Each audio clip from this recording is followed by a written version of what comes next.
So ఇప్పుడు Tollywood, Bollywood, next మనం కొట్టాల్సిన Hollywood. So Mahesh Babu cinema అయిపోయినాక అల్లు అర్జున్, రాజమౌళి కాంబినేషన్ కూడా ఉందని చెప్పి బయట కొన్ని న్యూస్ అయితే రావడం జరిగింది. ఇంకా అది వచ్చిందంటే కనుక ఇక ప్యాన్ వరల్డ్, ఇక హాలీవుడ్ కూడా మన తెలుగు వాళ్ళది అని చెప్పి మనం చెప్పుకోవచ్చు అనమాట. అయితే ఇంకా గీత ఆర్ట్స్లో సినిమాలు ఉండవుగా.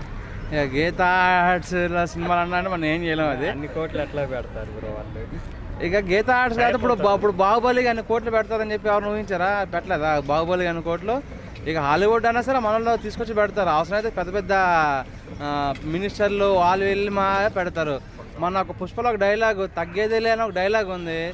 సో మన సెంట్రల్ మినిస్టర్లు వాళ్ళే యూజ్ చేస్తారు పొలిటికల్ దాంట్లో. సో అల్లు అర్జున్ అంటేనే అది హైప్. పైగా అల్లు అర్జున్, సుకుమార్, డిఎస్పీ అంటే ఇక అదొక బ్లాక్ బస్టర్ అని చెప్పచ్చు అని చెప్పి అనుకోవచ్చు అనమాట. ఇక గన్లో బుల్లెట్లు పేలుతాయి ఈ 3 కాంబినేషన్ కలిసినాయి అనమాట. అంటే అలాగే డిఎస్పీ కూడా సరైన హిట్ లేదు ప్రజెంట్.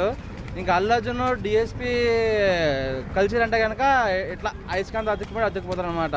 ఒక డీజే, ఒక సన్ ఆఫ్ సత్యమూర్తి, మనం చూసుకుంటే కనుక ఇప్పుడు పుష్ప 2.